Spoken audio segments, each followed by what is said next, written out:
एक और सीट पर वोट चोरी पकड़ी गई है और कांग्रेस का ये आरोप है कि इलेक्शन कमीशन ने सीआईडी की जांच रुकवा दी है। और देखिए, राहुल गांधी का एक और बड़ा खुलासा सामने आया है। नमस्ते, मेरा नाम रिमझिम जेठानी है, आप न्यूज़ 24 देख रहे हैं और अब मैं आपको यही बताने वाली हूं कि आखिरकार ये केस क्या है।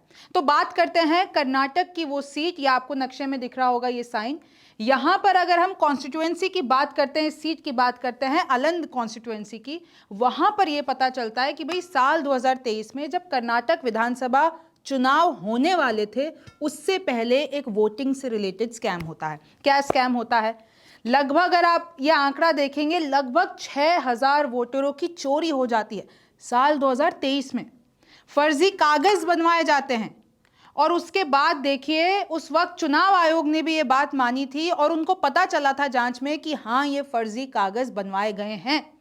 उस वक्त कांग्रेस नेता बी.आर. पाटिल, जो खुद एक कैंडिडेट थे, उन्होंने शिकायत कराई थी इलेक्शन कमीशन को। उन्होंने पुलिस में बताया, सब किया, तो लिटरली इलेक्शन कमीशन ने भी पाया था कि भाई साहब देखिए, लगभग 6018 फॉर्म 7 इलेक्शन कमीशन के पास आए। अब ये फॉर्म 7 क्या होता है? फॉर्म 7 वो होता है जिसको आप सबमिट करते हैं अगर आपको वोटर लिस्ट में से नाम हटवाना हो, डिलीट करवाना हो।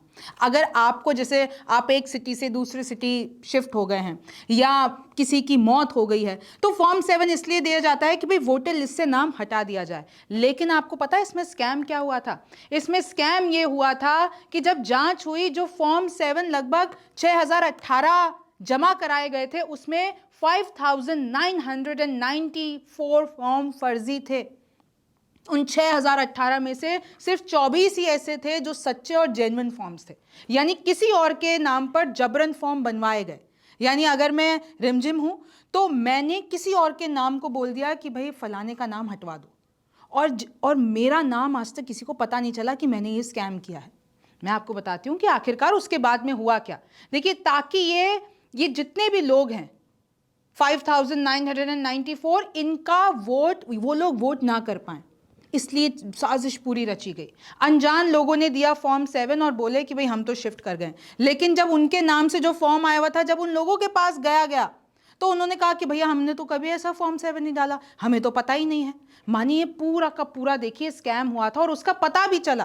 कांग्रेस नेता ने जब पूरी की पूरी शिकायत की, इलेक्शन कमीशन ने जांच की, ये पूरा केस फिर सीआईडी को गया, कर्नाटक की सीआईडी को। उसके बाद जो है, सीआईडी ने क्या कहा, इलेक्शन कमीशन से बोला कि आप हमको कुछ डिटेल्स दीजिए।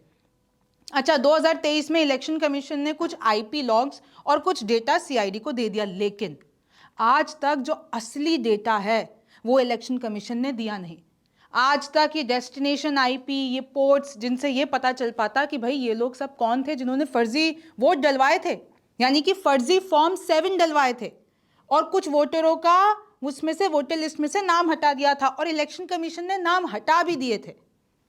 2 साल बाद भी ये जांच ईसी के कारण लटकी हुई है और अब कांग्रेस आरोप लगा रही है क्योंकि इलेक्शन कमीशन डॉक्यूमेंट्स नहीं दे रही है, तो सीआईडी, जो कर्नाटक की सीआईडी है, वो आगे नहीं बढ़ पा रही है। और जब ये पूरा स्कैम हुआ था तब बीजेपी राज था कर्नाटक में।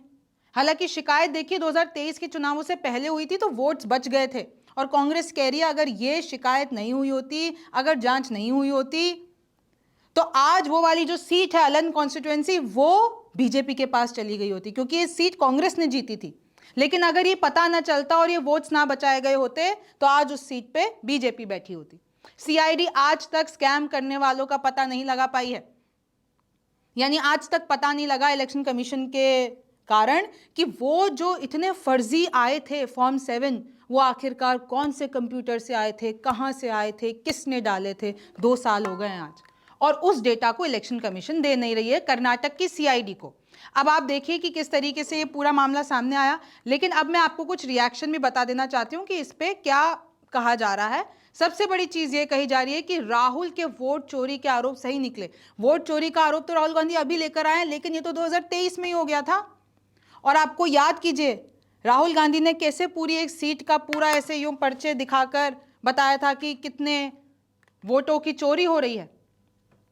प्रियांक खड़गे लिखते हैं कि जो वोट चोरी हुई है इलेक्शन कमीशन में, ये तो इन लोगों की आदत सी है। ये जो अलंद कॉन्स्टिट्यूएंसी में हुआ है, जो कि कालाबुरागी डिस्ट्रिक्ट में है, वहां पर जब इलेक्शन हुए तो फॉर्म 7 का मिसयूज किया गया।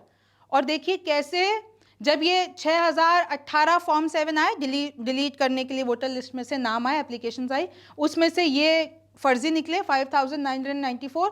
और मजे की बात देखिए कि इलेक्शन कमीशन ने लगभग 2400 नाम तो काट भी दिए थे, लेकिन जब ये मामला सामने आया तो फिर वापस से उसको ठीक किया गया।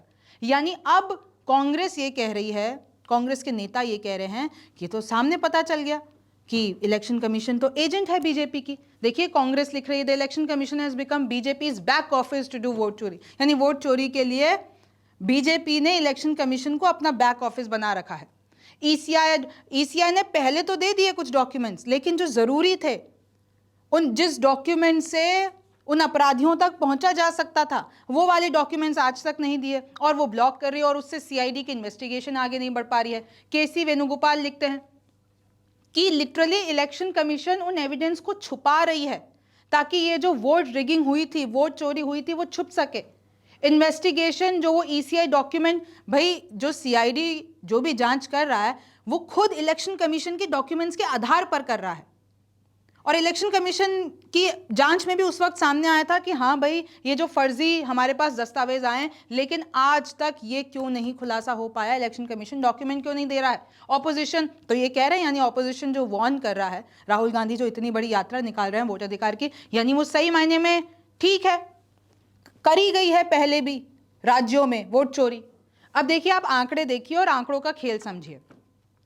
ये मैं आपको कर्नाटक की बात बता रही हूं और उस अलान कॉन्स्टिट्यूएंसी की बात बता रही हूं जहां पर यह मामला सामने आया है।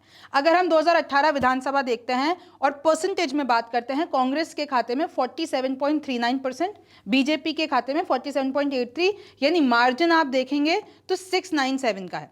2019 लोकसभा में आई है और सिर्फ उस कॉन्स्टिट्यूएंसी की बात हो रही है अभी, तो कांग्रेस नीचे हो गई, 36 हो गई, और बीजेपी 57 यानी बढ़ गई।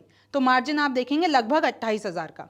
फिर आप 2023 विधानसभा चुनाव में आइए जहां पर ये पूरी धांधलेबाजी, स्कैम, ये सब कुछ हुआ और चुनावों से पहले ही उसको रोक दिया गया। तो आप देखिए कि कांग्रेस 51% और बीजेपी 45%, यानी अगर वो जो फर्जी डॉक्यूमेंट्स थे वो डिलीट हो जाते, जितना भी वो सारी चीजें हो जाती, तो ये डिफरेंस घट सकता था और ये जो सीट है वो बीजेपी के खाते में जा सकती थी। इनका मार्जिन था लगभग 10,000 वोटों का, लेकिन फिर भी आप देखिए कैसे कांग्रेस बहुत ही आगे थी इस सीट पर। 2024 लोकसभा में देखिए क्या हुआ कि 44 पे कांग्रेस आ गई और बीजेपी 52, यानी मार्जिन हो गया लगभग 13,000 का। तो इस तरीके से देखिए ये आंकड़े बताते हैं कि 2023 में कर्नाटक विधानसभा में क्या क्या हुआ। और एक जो मीडिया चैनल है उन्होंने जब इंटरव्यू लिए वहाँ पर जाकर, उस कॉन्स्टिट्यूएंसी में जाकर, द हिंदू की ये पूरी रिपोर्ट है, उन्होंने जब लोगों से पूछा तो एक तो बोलता है कि भाई मेरे भाई का, मेरी तरफ से गया हुआ है एप्लीकेशन कि मेरे भाई का नाम हटा दो।